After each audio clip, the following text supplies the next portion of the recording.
everyone, thank you so much for coming out tonight and welcome to my presentation, Are You Willing to Bet on Yourself? A Talk on Self-Empowerment. Now, before I begin, I just want to give you a quick, brief interview as to how this came up. This fills both a project requirement and a dream. Let me explain.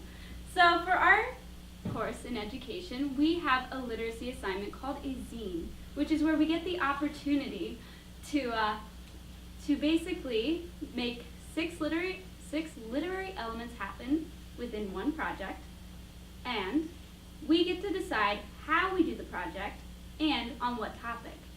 With that opportunity in mind, I was like, wow, this is amazing. I can do self-empowerment, but I love writing. I'm just much better at speaking. What should I do? Bada bing, bada boom. Bucket list item, do a TED Talk. Opportunity to do a TED Talk. Wow, genius was born. It is a great day. So, this is a little bit of how my dream came to life, and you all are making it happen. Hello, friends. Grab a paper and read the instructions. So, let's begin with our TED Talk. Give me a... Alrighty, so, before we begin our talk on self-empowerment, I would like you all to take a minute to answer this question. What holds you back from doing the things you love? I'm going to give you a few seconds, but I'm a pretty good talker, so like a few seconds is all you got. So write down a few ideas. Don't crumple it up. Don't throw it away. We're going to reference it again.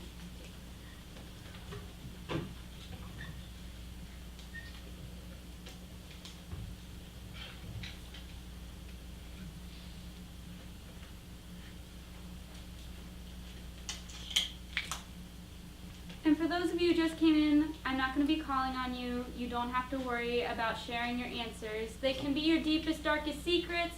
They can be what holds me back from doing the things I love, me not wanting to go exercise because I want to eat ice cream. Whatever it is, write it down. I won't judge. Judge-free zone. And 5, 4, 3, 2, 1. Told you I was impatient. Here we go. Now, the rest of my speech, I'm going to spend the rest of my time convincing you that every single one of you in this audience is sitting on a winning lottery ticket. No, do not look under your seat. We are still broke college students. Matt, come on. But not only are you sitting on a winning lottery ticket, the lottery ticket you are sitting on is worth more than any lottery tickets combined. How? Let me explain. So, I'm going to talk about the odds of you existing. Now, I can't take full credit because when you are thinking about doing your own makeshift TED Talk, you have to watch a bajillion TED Talks. It's just the thing. So, after watching my bajillion TED Talks, I got to see one of my favorite speakers, Mel Robinson, find this amazing fact that has rattled me to my bones and something I want to share with you today. So, scientists have actually calculated the odds of each and every one of you being born. Yes, they have calculated the odds of you being here despite natural disasters, genocides, wars, whether your mom would actually go to the prom with your dad and have you. So, you, in all your wonder and all of your genetic makeup, the odds of you existing just so happens to be 1 in 400 trillion. Yeah. You should probably be crying because the odds of you, okay, let me explain. Teachers maybe get 20,000 a year, friends. Okay, it's going up because of a law, but you get 20,000 a year. People maybe make millions. If Mount Everest was about as high as my shoe, a billion's chilling here. A trillion is past this building. 400,000 trillion? You're out in space. That is phenomenally large. You don't even understand. You probably shouldn't exist. And this isn't even counting the fact that we happen to live on the one planet in our solar system that can sustain life. For those of you coming in, you are a $400 trillion miracle. Fun fact, that is the odds of you being born. Now, you all are a $400 trillion lottery ticket waiting to happen. But here's the problem. So, most average people, if they won a $400 trillion lottery ticket, would probably go berserk and, run to the nearest place where you can cash it. Say, screw taxes, I'm rich. But what do? We pull out our lottery ticket and we say, it's fine. It's okay. We wake up in the morning, we look at our precious lottery ticket, and we say, subpar, or worse, I hate this lottery ticket. The next thing we do, we shove it in a drawer, and we never look at it again. Until we're 80, and we think, wow, that $400 trillion lottery ticket, that $400 trillion idea, that amazing dream that I had, you pull it out in your 80, and you never use it. What? Are you crazy? I thought you were going to college. I thought you knew what you were doing with your life. $400 trillion? You don't shove that in a drawer. So why do we do this to ourselves every single day? That's crazy. Now, friends, I'm luckily here to help you all cash that $400 trillion lottery ticket. And we're going to do that in 3 steps. We're going to define our vision. We are going to make our thinking visible. And we are going to get, yes, I said it, self-discipline. That does mean you have to wake up on time and not press snooze. I'm guilty of it too. All right. So before we begin, this is the one teachery question I ask, I promise, so just humor me. When we talk about vision, what do you think I mean when I say, what is a vision? What is a life vision? What comes to mind for you all?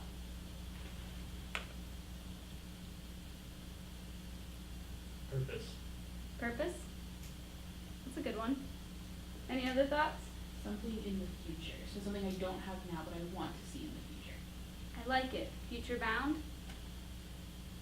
Very good. The first thing I thought of when I thought of vision was like one of those Marvel characters that shoot laser beams out of their eyes. So you're already like 5 steps ahead of the crowd. All right, so go ahead and give it a click. So for me, one of the easiest ways for me to start defining something is telling you what it's not. And actually, fun fact, before I decided to do a TED Talk on self-empowerment, I had another idea. I wanted to talk to you about this. And I would make it concise, but the title's kind of long, so just here we go. All the things college never taught me, but I really needed to know. There are 2 reasons I scratched that idea. 1, I'm the only one who can remember the title after saying it. 2, it was too long to fit on a advertisement, so it got cut. But from that came a really stinking good idea. When you go into school, you walk in, and now I see a lot of prepared people in this audience, but for those of us who were not prepared for college, you walk in, you haphazardly pick a major, you sit down with your advisor, and what you do, you sit there and the advisor says, all right, you got a career, now let's make some goals. That is the one thing a vision is not. A vision is not your goals. So if you think of visions as only your goals, well, I think I have a good analogy. Click the next button. What do I say? Oh yeah, okay. So saying a goal is like your vision is like making spaghetti and meatballs for the very first time without a recipe for a vegan. What do I mean by that? All right, so goals, so let's play this out. All right, I got my goals. I want to make spaghetti for my vegan friend. Let's do this. I go to the store. My first goal, I go to the store. I grab ingredients. How many? I don't know. I don't have a recipe. I binge watch every episode of Chopped because I'm doing research. That was my second goal. My third goal, looking stylish. Am I any closer to achieving my vision of making spaghetti? No. And what's wrong with that is I don't even understand spaghetti well enough to know that meatballs and vegans don't mix. Which leads me to my second point. A vision is also not a plan. A plan is something that gets you from point A to point B, but a vision is way more than that. So a plan would be our recipe. So in this equation, the goals are looking like Bobby, what's his name? Yeah, Bobby Flay, and then the vision, no, lies. The plan is our recipe. So a vision plus goals plus plans plus more things we'll get into is what equals a vision. The next one. But goals plus plans alone, give me 2 more clicks, do not equal vision. And I think a lot of times when we go into college or we go into life, we're like, all right, I got my plan, I got my goal, I got it. But a vision is way more than that. Oh, go back. You didn't see that. So, as I was going through and trying to define what a vision was for myself, I'm like, all right, I got everything. It's not. I got so frustrated. I was like, you know what, whatever. It's Easter break. I'm going to be in an apartment next year. Let's just take a break and cook. So I'm going through, and I grab some recipe books, and I'm looking through, and all of a sudden, I pull out this recipe from my home. Now you can click it. Wow, what a recipe. So convenient for my speech. That was so cheesy. Thanks for humoring that. Can you tell I planned it? But yes, so if I'm going to take a stab at what it means to have a vision, this is what I've decided to break it down as. You got 4 ingredients. You got a self-awakening, self-awareness, serious obsession. Now, I could have just left it there, but I figured it would kind of scare any audience members I have to say, hi, we're here to invest in your serious obsession. So, passion to obsession, we'll explain, and skill development. The prep time will take about 60 minutes, this presentation. The total time, your life. One really cool thing about a vision is it's something that grows and changes with you. And to note, betting on yourself begins with a vision and ends with you. A vision is only the start of everything that you can be, and it is only the start of cashing in that $400 trillion lottery ticket. The rest of it, what you do with that money and how you use it to change the world, that's up to you. So let's talk about it. Give it a quick. All right, so self-awakening. A really smart person once said, before you define your vision, you need to break the illusion of life not having one. Fun fact, you're not technically supposed to pull out other things for this assignment, so other quotes and other outside sources. You're supposed to use it from your own brain. So this smart person was me. But yes, so oftentimes we as a human species suffer from a very dangerous and deadly disease. Autopilot. Yes, friends, when you woke up and you got to your 8 a.m. this morning and you were confused how you got there, you weren't dreaming. You were, in fact, at your 8 a.m. But you got there on autopilot. Let me click. What do I have next? All right, so autopilot is typically this place. Unclick that? Cool. Autopilot is typically this place where your brain is operating at this level. Your brain could be up here. Your brain could be taller than me. That's pretty cool. But it's operating at this level. This is the routines you set for yourself. This is the, all right, I'm going to wake up, I'm going to do the classes, I'm going to do the homework, I'm going to freak out about the homework, I'm going to procrastinate about the homework, I'm going to socialize a little bit, go to bed, wake up, do it all over again. Those are our routines. It's the things that just fall into place in our lives. But that is the worst enemy to making an amazing vision. A vision is something that challenges life. It challenges you, and it opens up your world to thoughts that you never knew would happen. But you can't do that when you're enjoying your daily routine of watching Pretty Little Liars. It's just not going to happen. So, how do we become aware of this autopilot disease that we're all stuck in? Start noticing the I shoulds you tell yourself. All right, so we're take a minute. Okay, I'm sorry, I lied. 2 teacher moments. Somebody tell me an I should that they have heard either from themselves or from someone else, from a beloved parent, from a beloved friend, you know? What are some I I shoulds that people have told you? Should go to practice. I should go to practice. That's a good one.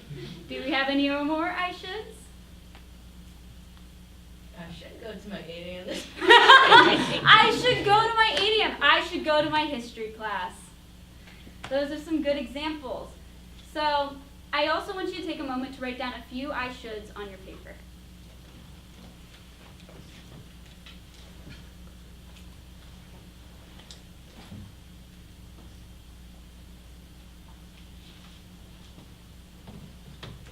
That's some good meditation out there. I see that. Excellent, excellent.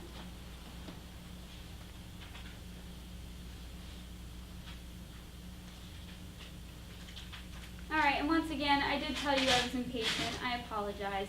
So 5, 4, 3, 2, 1. That's terrible teaching pedagogy, by the way. You should actually let your students finish writing, but I'm not a teacher yet. So, one thing I hope you notice about your I shoulds, not all the I shoulds in our lives are bad. I should go to practice, running is a good thing. Staying healthy, it's a good idea. For me, I should brush my teeth. Your parents tell you that so you don't kill your friends with morning breath. That's helpful. We do need that in our lives. But sometimes they're not always helpful. So we have the I shoulds. I should eat my vegetables. Let me tell you, that is an I should I live by. When I was in 4th grade, I had appendicitis, almost burst, almost died. Here I am. 1 in 4 trillion. Woo! And then afterwards they said, you really should eat more vegetables because that helps prevent appendicitis. So next time Mom said, hey, broccoli, and I said, yes, please. So there are some good I shoulds, but then there are the other I shoulds that typically, as we mentioned in the beginning, hold us back from doing the things we love. There's the, all right, so I came to college and I made these goals, and I really should stay in this major even though I don't love it because I put down a lot of money. There's the, I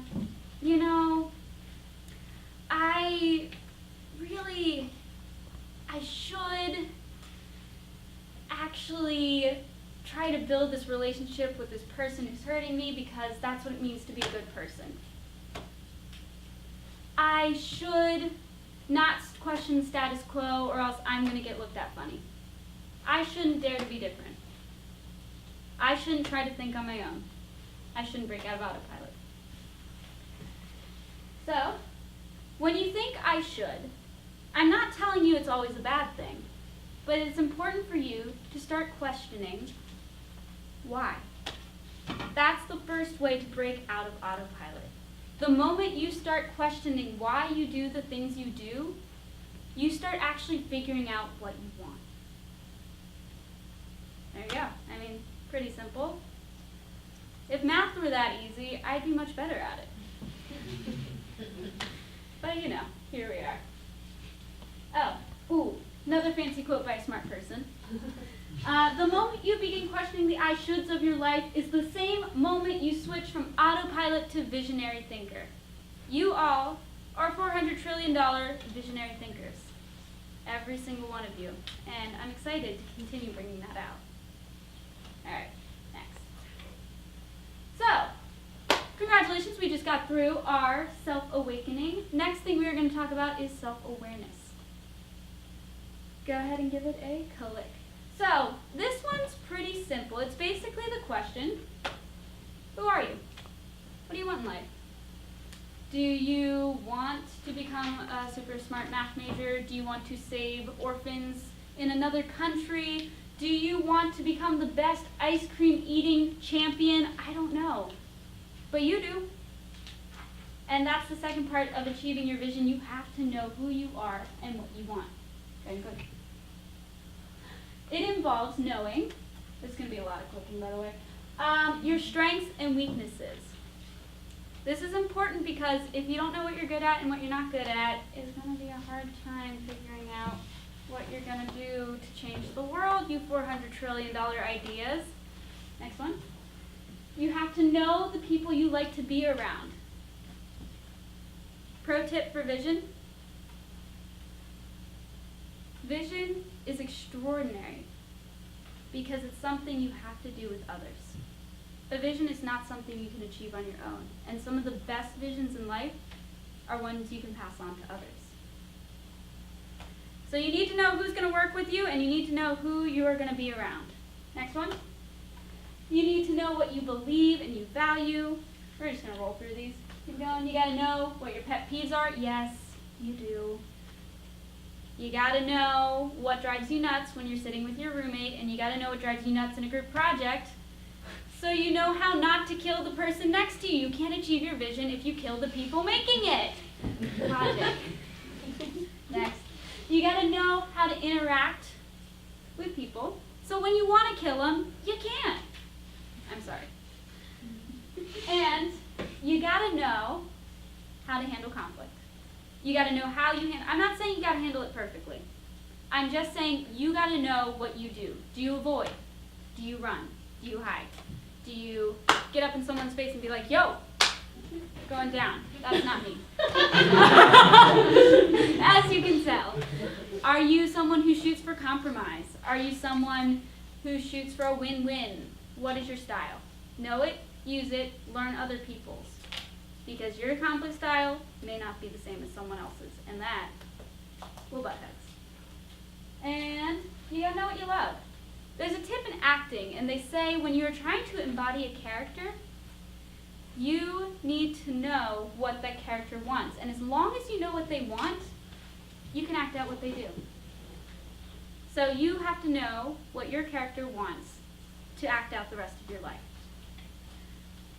All right, so self-care, it can be a little overwhelming to go through all these things without some instruction. Luckily, that's why I'm here and pursuing an education degree. Whoa. So here are a few things that will help you get started. If you don't know this website, it's excellent. It's called 16 Personalities, and it's basically Myers-Briggs, so it helps start telling you who you are. It'll give you strengths, weaknesses, what you look like in a relationship, career ideas, all of that. But it does it in a visual way. Like they have cute little characters, I'm a campaigner, all these wonderful things. It's an excellent resource and it's free. 5 love language. One of the ways that you can best work with people is to know how you can appreciate them. So, and what's more, knowing how you receive love and how other people receive love. So if I'm a words of affirmation gal, so let's say if you say, Rachel, I love you and I really appreciate everything you're doing, you write me a cute little note. I feel so appreciated. I want to work even harder on our team collaborated vision and we're going to change the world. But then, let's say Julia over here is like, she loves, acts of service. So that means like, I'm going to do the laundry for you and I'm going to do this and that. So Julia loves acts of service and I love words of affirmation. But acts of service is at my very bottom. So Julia is trying to show me love and she's like, I don't get it. I vacuumed, I folded laundry, I did her freaking homework, and she doesn't even care. When I'm just sad and alone over here and I just wanted a note that said I love you. See, that's why we need to know our love languages. Strength finders, that's a good one. Cost $15, warning. But this is an institution that's gone all around the world to help find and identify 36 traits, 36 strengths that are seen all over the world. It's an excellent one. I've taken it 3 times. I've learned new things about myself every single time, and it'll often identify strengths you don't even know you have. For those of you who don't like quizzes, put yourself in new situations. The best ways to learn who you are, what you like and what you don't like, new situation, hands down. Went to Ghana. I learned what it meant. I learned that I was not a good traveler. I learned that I also don't do well when I eat foods that don't like my stomach. And I'm a big baby when it comes to it. Roommates. Pick a new roommate. Live with them. You will learn your pet peeves pretty stinking quick. But it's a great way to be aware of who you are and what you love. And then notice the patterns of your life. If things keep coming up, people keep saying, Matt Lee, man, you're really good at spike ball. Like, really good. Or Leanne, you're kind of slow. If people keep saying those things, they're probably telling you something about yourself. So keep those in mind. All right. Congratulations, we got through self-awareness. You're doing great. Do we need a stretching break? Are we okay? Okay, I got some head nods. We're still alive. Loving it. Next thing, serious passions. Don't click. Okay, here's the deal with this. So first off, little poetic. Like your vision, you will always be editing it and changing it as you go. So at first, I started saying, you have to find your passions, your serious passions. But, like I said, preparing for this speech, I was listening to podcasts and various talks. And with these talks, I heard about a guy. He wrote a book called Moonshot. And basically, he is the king of innovative thinking. This guy doesn't even know what autopilot is. He already has a couple multi-million companies, and he came here from India with $5 in his pocket. He's doing pretty good. But let me explain. This is the guy who says, all right, so this is just a fact. We are going to be going to Mars, and we're getting a rocket up on the moon in the next 10 years. Knowing that, I need to start building a factory to get the resources to help build that rocket when it comes around. And then he's also like, all right, once we live on the moon, what do we need?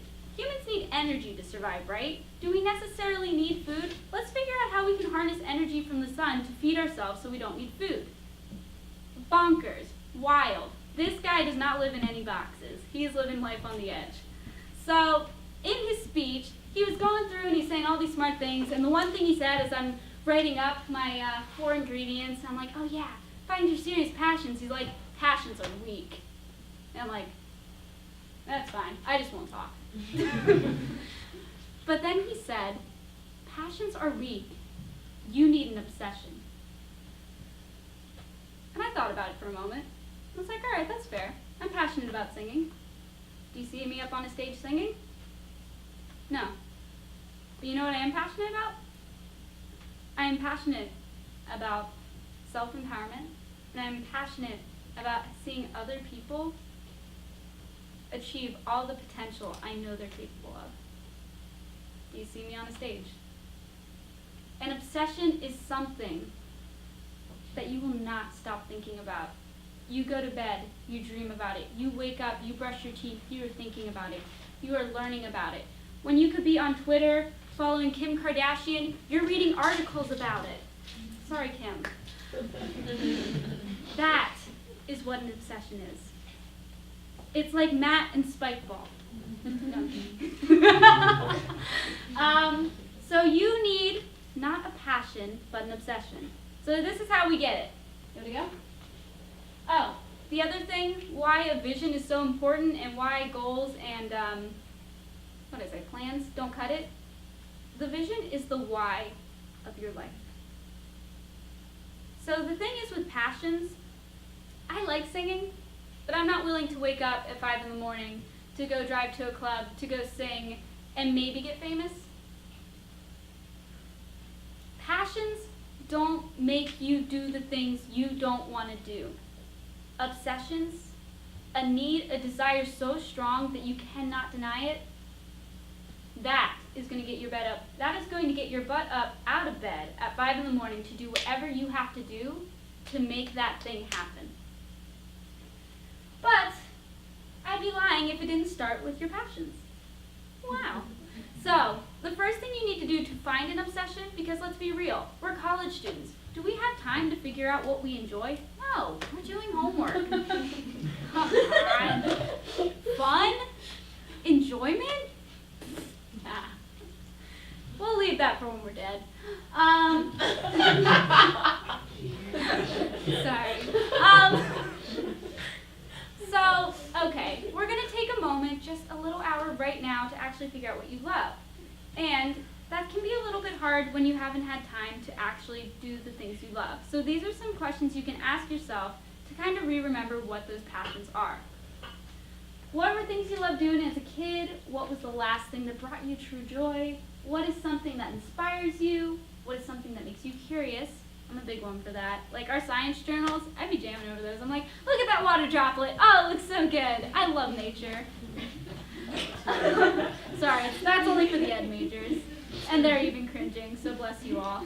And then identify a mission or a cause you identify with. This is then when you take a passion, you take something you love, and you notice what about it you can't stop thinking about. It's something that you dream, that you get so excited over, that you feel so strongly for, that nothing else matters. That is something that you want to see come to life, and you're willing to go through anything, even failure, even embarrassment, even mistakes to get it. So, the last area, intentionally pursue those passions. A few ways you can do that. For me, starting this wasn't super hard. I surrounded myself with people who love talking about self-empowerment. I started reading a bunch of books on the topics that I loved. I watched a ton of TED Talks. I am going to start following things on social media about up-and-coming research on this. So whatever it is your thing, find the resources, find the things you love, go for it. Next. All right, last one on the thing, skill development. All right, let's give it a click. So, oh, and just a side note, that passion that we're talking about, all those 3 steps that we just talked about, those take a long time. The person who inspired me to talk about visions, Jordan Sponsler, if you know him, he's going to be our SGA Vice President.